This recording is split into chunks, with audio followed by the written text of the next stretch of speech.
Assalamu alaikum wa rahmatullahi wa barakatuh. Avant même de commencer ce rappel, j'aimerais que tu prennes un instant. Un instant, rien qu'à toi. Laisse le téléphone se stabiliser entre tes mains. Inspire doucement, profondément. Et relâche ce souffle que tu retiens peut-être depuis des jours sans t'en rendre compte.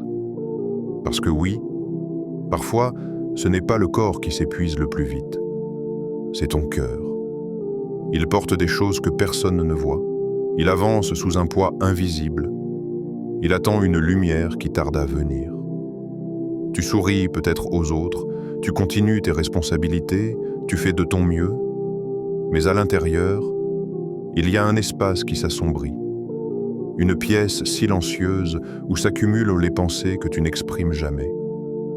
Et si aujourd'hui, Allah avait voulu illuminer précisément cet endroit-là? Si ce rappel que tu t'apprêtes à écouter n'était pas un simple hasard, mais un rendez-vous qu'il t'a destiné, à toi, dans ta situation actuelle, avec tes blessures, tes questions, tes doutes et tes espérances, reste avec moi jusqu'à la fin, parce qu'une surprise t'attend. Un secret spirituel, une lumière, quelque chose qui pourrait changer ton jeudi, mais surtout ton cœur.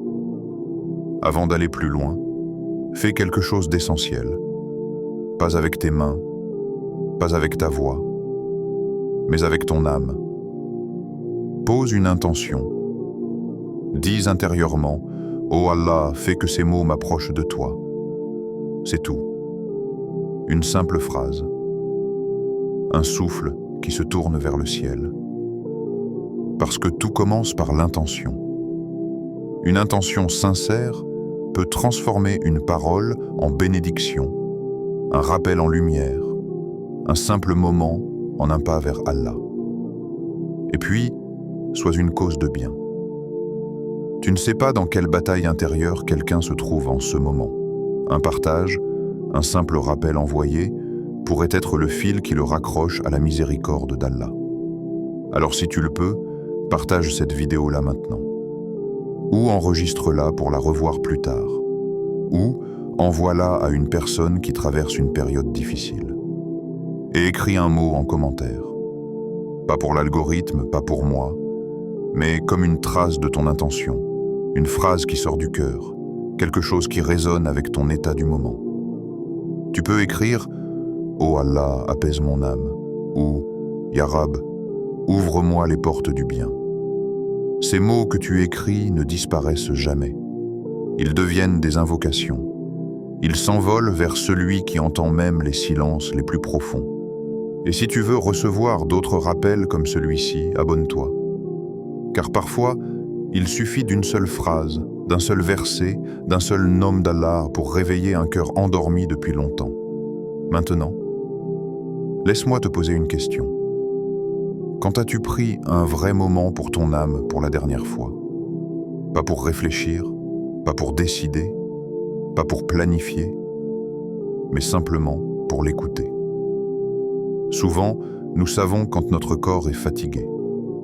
Nous sentons quand nos muscles tirent, quand notre respiration devient courte. Mais quand c'est l'âme qui étouffe, nous ne le remarquons qu'à travers des signes subtils. Une lourdeur sans raison, une agitation intérieure, un vide que rien n'explique, un cœur qui cherche une lumière qu'il ne trouve pas. Et il arrive que dans ces moments, Allah t'envoie un rappel, un verset, une parole, une vidéo, une invitation douce qui te murmure « Reviens vers moi ». Et toi, tu es là, maintenant, à cet instant précis, alors que tu aurais pu être ailleurs, occupé, distrait, fatigué, mais non, Allah t'a ramené ici. Et rien que cela, c'est déjà un signe. Regarde ce moment comme une pause entre toi et ton Seigneur. Comme si Allah te disait « Approche-toi, j'ai quelque chose pour toi aujourd'hui. » Alors reste bien jusqu'à la fin. Ce que tu vas entendre ne sera peut-être pas long, mais cela pourrait être exactement ce que ton cœur attend depuis longtemps. Et maintenant, laisse-nous entrer doucement dans ce rappel. Pas avec une longue présentation, pas avec des formules habituelles, Juste toi, ton âme et Allah, le secret spirituel du jeudi. Imagine un instant que tu puisses observer le monde tel qu'il est vraiment. Pas le monde que tes yeux voient, mais le monde qui existe derrière le voile. Un monde où les actions ont une lumière, où les invocations deviennent des ailes, où chaque geste accompli pour Allah laisse une trace éternelle. Si tu pouvais voir ce monde, le jeudi ne serait plus jamais un simple jour pour toi. Le jeudi, c'est comme si le ciel s'approchait de la terre, comme si une porte invisible s'entr'ouvrait et qu'un mouvement silencieux traversait les cieux. Car ce jour-là, comme l'a dit le prophète, les œuvres des serviteurs sont présentées à Allah. Et ce n'est pas une métaphore, ce n'est pas une phrase symbolique, c'est une réalité spirituelle, précise, organisée, vivante. Dans l'invisible, un cortège d'anges s'élève. Il monte avec ce que tu as construit depuis le dernier lundi, avec ce que tu as réparé, avec ce que tu as abandonné, avec ce que tu as espéré. Imagine ces anges. Ils ne montent pas comme des ombres silencieuses. Ils montent avec la lumière de tes prières, avec la douceur de tes invocations, avec le parfum de tes regrets sincères. Chaque Astaghfirullah que tu as prononcé, même distraitement, a une couleur dans le monde invisible. Chaque sadaka que tu as donné, même minuscule, a un éclat. Chaque sourire offert pour Allah est inscrit comme un rayon de lumière. Et le jeudi, tout cela remonte vers le Seigneur des mondes, vers celui qui n'oublie aucune larme, aucune parole, aucune intention. Ce jour-là, beaucoup de choses changent dans les cieux. Mais sur terre, rien n'en laisse paraître le moindre signe. Tu te lèves, tu travailles, tu manges, tu t'occupes de ta vie, sans savoir qu'en parallèle, une scène immense se déroule pour toi au-dessus des 7 cieux. Le prophète a dit « Allah pardonne ce jour-là à tout croyant qui ne lui associe rien, sauf à celui qui garde de la rancune dans son cœur. » Regarde la douceur de ce hadith. Regarde la miséricorde d'Allah. Il ne demande pas que tu sois parfait. Il ne demande pas que tu sois un ascète. Il ne demande pas des exploits. Il te demande juste un cœur qui essaye. Un cœur qui s'efforce d'être pur, ou qui au moins veut l'être. Mais la rancune, la haine, la jalousie, ce sont des chaînes spirituelles. Elles retiennent les âmes, elles empêchent la lumière de pénétrer, elles ferment les portes du pardon. C'est comme si Allah disait « Je veux te pardonner, mais libère ton cœur d'abord. Ne viens pas à moi avec une âme qui refuse la paix. » Alors le jeudi devient un miroir dans lequel tu peux voir l'état réel de ton cœur. Tu peux t'interroger « Est-ce que je porte un poids contre quelqu'un ? Est-ce qu'il y a un nom qui me serre le cœur quand je l'entends ? Est-ce que je refuse de pardonner alors que moi-même j'ai besoin du pardon d'Allah ? » Le jeudi te chuchote, dépose, relâche, allège ton cœur, laisse Allah purifier ce que tu n'arrives plus à toucher. C'est un jour d'entre-deux, entre la semaine écoulée et la lumière du vendredi. C'est le seuil, le passage, la transition spirituelle. Tu peux imaginer ce jour comme une douce vallée. La semaine derrière toi ressemble à une montagne que tu viens de traverser. La semaine prochaine est une autre montagne qui t'attend.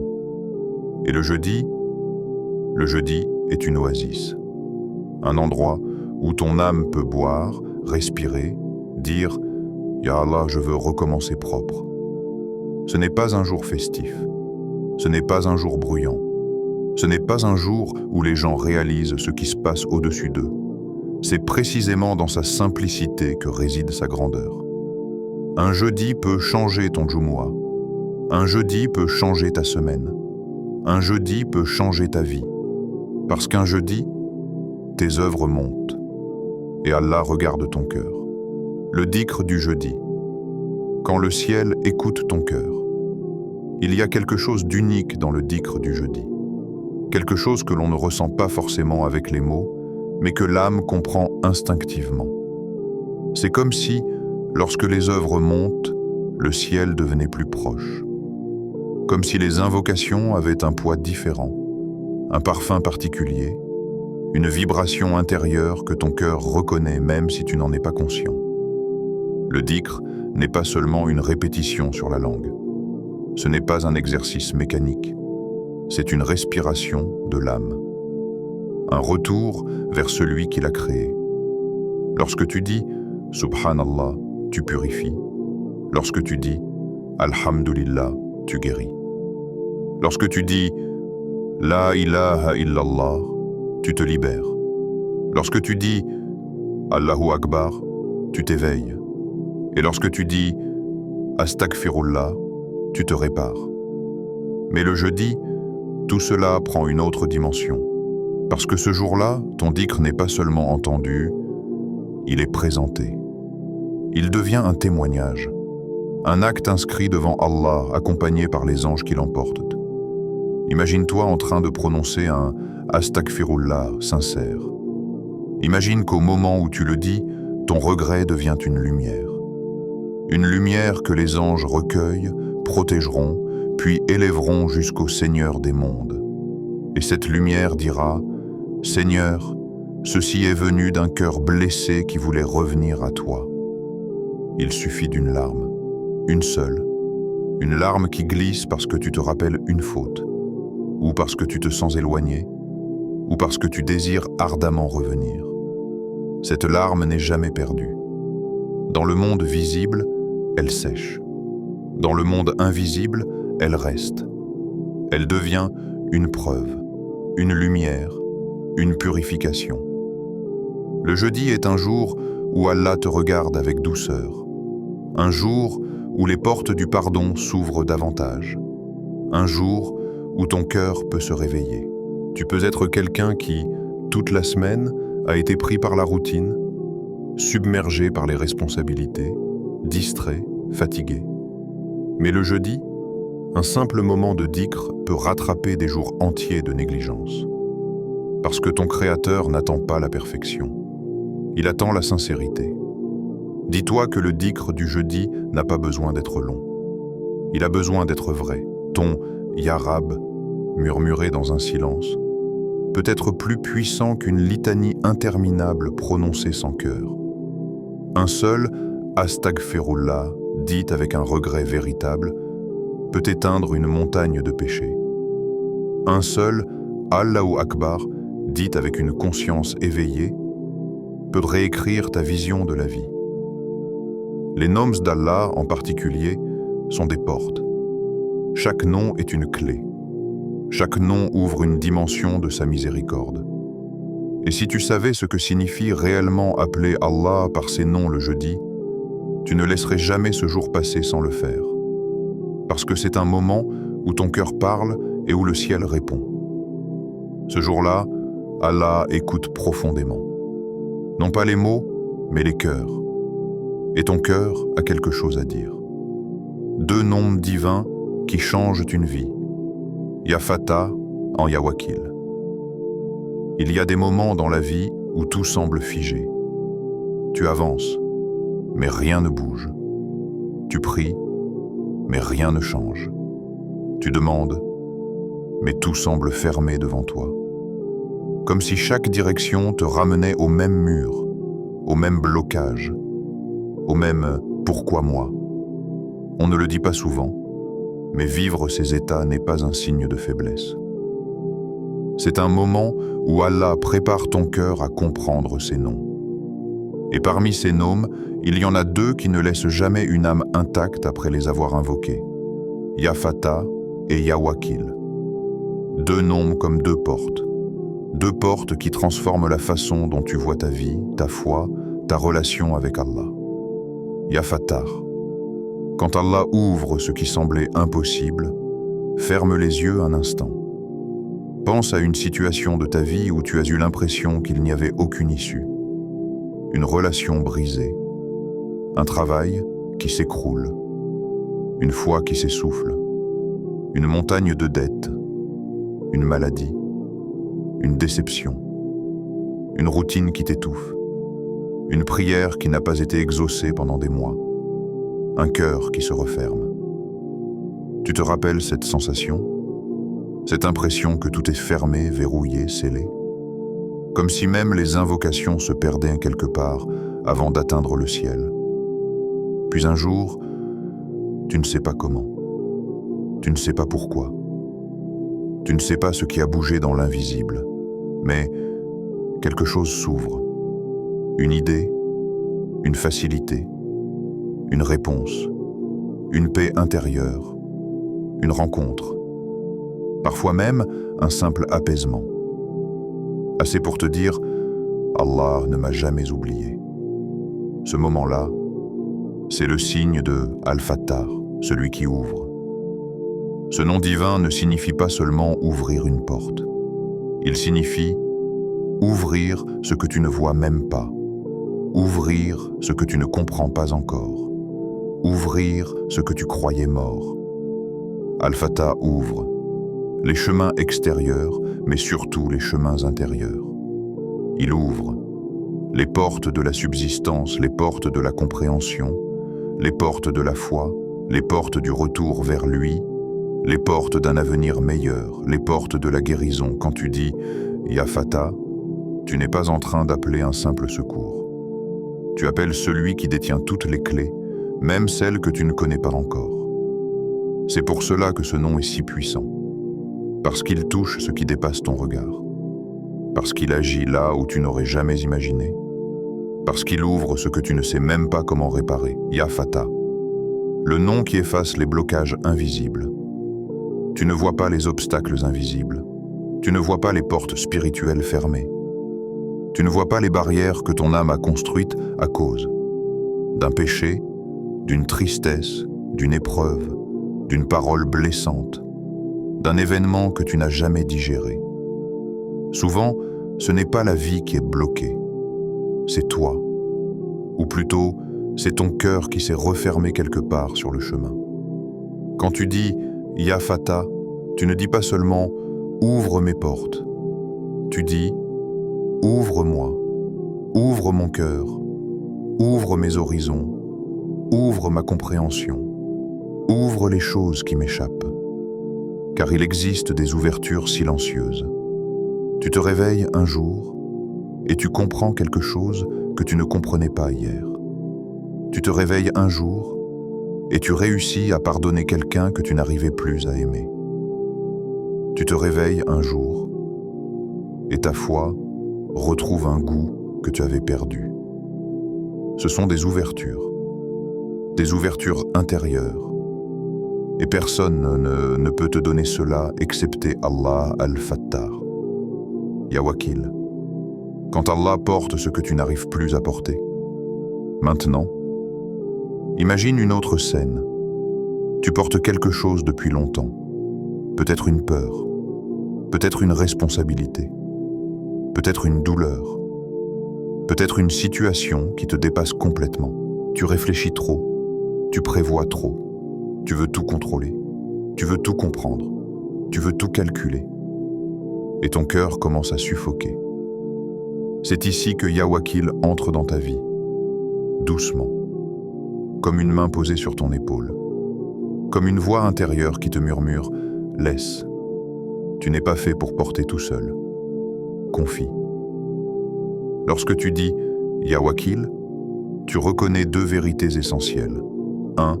Tu ne contrôles rien d'eux. Allah contrôle tout. Et c'est cette vérité qui te libère. Parce qu'il n'existe pas de fatigue plus lourde que celle d'essayer d'être le maître de sa vie. Et il n'existe pas de soulagement plus grand que de confier sa vie à Allah. Allah dit dans le Coran, « Et quiconque place sa confiance en Allah, il lui suffit. » Il lui suffit. C'est-à-dire, Allah devient pour lui tout ce qu'il cherche. Quand tu dis « Ya Wakil », tu déposes des fardeaux que même ton corps n'arrivait plus à porter. Tu dis « Ya Allah, prends ce que je ne comprends plus. Prends ce qui m'échappe. Prends ce qui me fait peur. Prends ce qui me dépasse. Prends cette situation que je n'arrive plus à gérer. » Et Allah répond. Peut-être pas immédiatement. Peut-être pas de la manière que tu attends. Mais il répond. Parce que Al-Wakil, ce n'est pas seulement celui à qui l'on confie, c'est celui qui prend réellement en charge. Ya Fatah plus Ya Wakil. L'équilibre que ton âme cherche depuis longtemps. Il y a un secret dans la combinaison de ces deux noms. Ya Fata t'apprend à espérer. Ya Wakil t'apprend à te confier. L'espoir te pousse à avancer. La confiance te protège de t'effondrer. Sans Ya Fata, tu restes immobile. Sans Ya Wakil, tu marches avec peur. Mais quand les deux se rejoignent, ton âme respire. Ya Fata, l'inspiration. Ya Wakil, l'expiration. C'est le rythme naturel du cœur du croyant. Comment les réciter le jeudi pour une lumière intérieure? Le meilleur moment pour invoquer ces deux noms, c'est le jeudi après Salat al-Fajr. À cette heure-là, le monde n'a pas encore commencé à courir. Les responsabilités dorment encore. Le bruit de la vie n'a pas encore envahi ton esprit. Tu entends seulement le silence, ton souffle, ton cœur et Allah. C'est un moment où les anges du matin se déploient. Un moment où les cieux sont comme ouverts. Un moment où les invocations montent pures, sincères, légères. Voici comment vivre ce moment. Un assieds-toi calmement. Pas besoin d'être sur un tapis. Pas besoin de posture particulière. Assieds-toi comme quelqu'un qui vient rencontrer Allah. Comme quelqu'un qui dit « Je suis là, Ya Rab, j'ai besoin de toi ». Ferme les yeux quelques secondes. Laisse tout redescendre. Laisse la vie quitter ton cœur. Laisse ton âme remonter à la surface. 2. Récite 33 fois. Ya Fata. Ne te précipite pas. Ne récite pas mécaniquement. Laisse chaque invocation entrer dans ton cœur comme une lumière. À chaque Ya Fata, imagine une porte qui s'ouvre. Pas une porte matérielle, une porte intérieure, une porte où la lumière entre, une porte où les blocages se fissurent, une porte où ton âme avance. À la 33e répétition, tu sentiras une légèreté, une sorte d'espace dans ton cœur, comme si une fenêtre s'était entr'ouverte en toi. Puis récite 33 fois Ya Wakil. Là, ce n'est plus une ouverture, c'est un dépôt. À chaque Ya Wakil, imagine que tu poses quelque chose entre les mains d'Allah. Un souci, une peur, une question, une épreuve, une personne, une situation. C'était comme vider un sac lourd, caillou après caillou. Et à la fin, tu te rends compte que ton cœur ne tremble plus, qu'il respire, qu'il s'abandonne, qu'il a envie de dire « Ya Allah, je te fais confiance ». 4e termine par « Hasbi Allahu la ilaha illa huwa, alayhi tawakkaltu, wa huwa rabbul arshil adim ».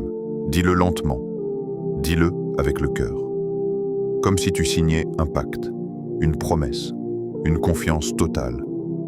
Tu n'as aucune idée de la force de ce verset quand il est récité après Ya Fata et Ya Wakil. Il ferme la séance, il scelle la lumière, il transporte tes invocations jusqu'au ciel. Scellez ton dhikr par un petit geste, la sadaka. Il existe des gestes minuscules qui changent le cours d'une vie. Des gestes qui paraissent tellement simples que personne ne les remarque, mais qui, dans le monde invisible, résonnent avec une puissance que tu ne peux pas imaginer. La sadaka fait partie de ces gestes. Quand on prononce le mot sadaka, on pense souvent à une somme d'argent, à un don important, à un grand acte de charité. Mais la réalité est beaucoup plus subtile, beaucoup plus douce, beaucoup plus accessible. Dans le langage d'Allah, la sadaka n'est pas définie par sa taille. Elle est définie par sa sincérité. Un sourire peut être une sadaka. Une main tendue peut être une sadaka. Un message envoyé à quelqu'un qui traverse une épreuve peut être une sadaka. Un bout de pain offert à un inconnu peut être une sadaka. Une parole apaisante, une écoute attentive, une aide discrète. Tout cela entre dans la sadaka. Le prophète a dit « La sadaka éteint la colère du Seigneur ». Regarde cette phrase. Elle n'est pas longue, Elle n'est pas complexe.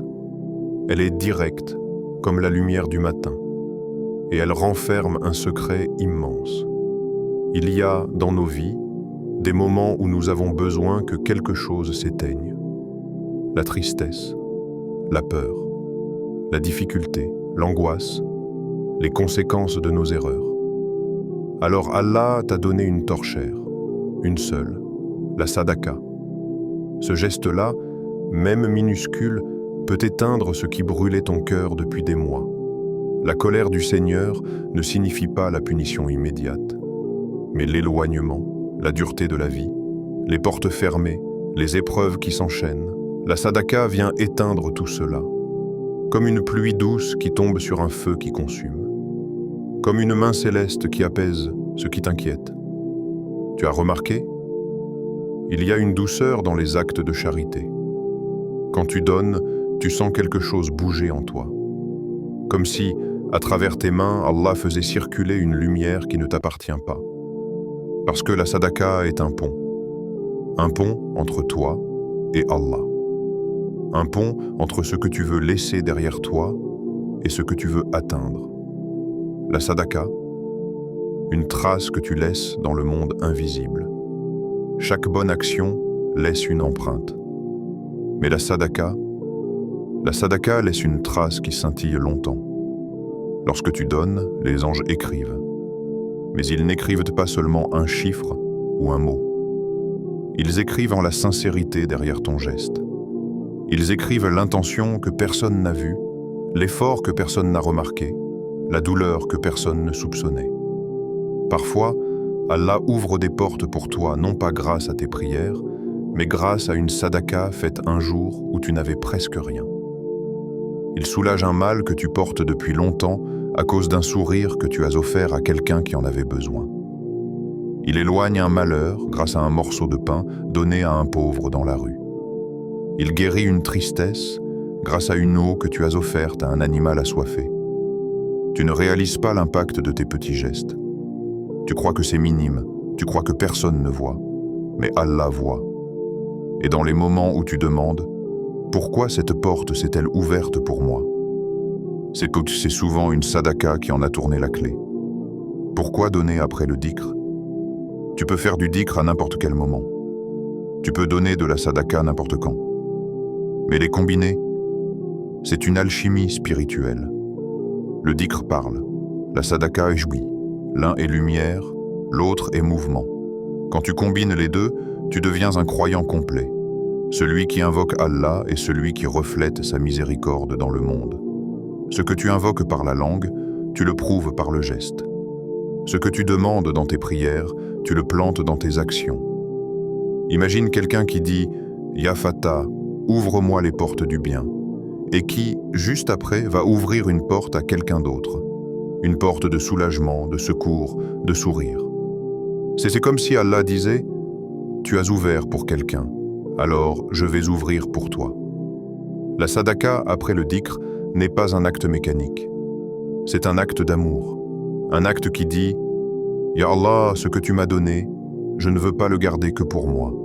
Je veux que la lumière circule. » Quand la sadaka devient un miroir de ton dhikr, tu dis « Ya Fata, ouvre-moi les portes. » Alors Allah te dit « Ouvre la porte du bien pour quelqu'un. » Tu dis « Ya Wakil, je te confie mes affaires. » Allah te dit « Sois le soutien d'une personne en difficulté. » Tu dis « Astaghfirullah, pardonne-moi. » Allah te dit « Pardonne à quelqu'un qui t'a blessé. » Tu dis « Allahu Akbar, tu es plus grand que tout. » Allah te dit « Montre-le dans ton comportement. » Tu dis « La ilaha illallah. Rien n'est digne d'adoration sauf toi. » Allah te dit « Alors fais un acte de bien par amour pour moi. » La sadaka reflète ton dhikr. Elle montre que ton dhikr n'est pas resté dans ta bouche, mais qu'il est descendu dans ton cœur. Une sadaka minuscule peut changer une destinée. Tu as déjà entendu des récits où une simple action a sauvé quelqu'un, ou a transformé sa vie, ou a attiré une miséricorde inattendue. Une femme a été pardonnée pour avoir donné à boire à un chien. Un homme a été protégé grâce à une pièce donnée à un pauvre. Une famille est sortie d'une épreuve grâce à un repas offert en secret. Il y a dans la sadaka un mystère que même les plus grands savants ne peuvent expliquer. Elle agit dans l'invisible. Elle ouvre ce que personne ne voit. Elle déplace ce qui semblait immobile. Elle apaise ce qui brûlait en toi depuis des mois. C'est pour cela que le prophète disait aussi « La sadaka n'a jamais diminué une richesse. Tu donnes avec la main. Allah te rend avec le ciel. » La sadaka n'est pas une perte. C'est un échange. Tu donnes, Allah donne. Tu apaises quelqu'un. Allah apaise ton âme. Tu fais sourire un cœur. Allah fait sourire ton destin. Tu soulages un besoin. Allah soulage tes inquiétudes. La sadaka n'est pas un sacrifice. C'est une multiplication. Vivre le jeudi avec conscience, avec dhikr, avec confiance, avec sadaka. C'est comme donner à ton âme une nouvelle naissance chaque semaine. Tu ne changes peut-être pas tout d'un coup, mais quelque chose change en toi. Ton cœur se fait plus léger, ton regard plus doux, ta foi plus stable, ton âme plus vivante. Et soudain, les portes qui semblaient fermées ne te font plus peur, parce que tu sais que tu n'es pas seul devant elles. Il y a Allah, Al-Fattar, Al-Wakil. Et un cœur qui se tourne vers Allah, ne serait-ce qu'avec 2 mots, 2 simples mots, est un cœur qui n'est jamais perdu. Ya Fatah, Ya Wakil.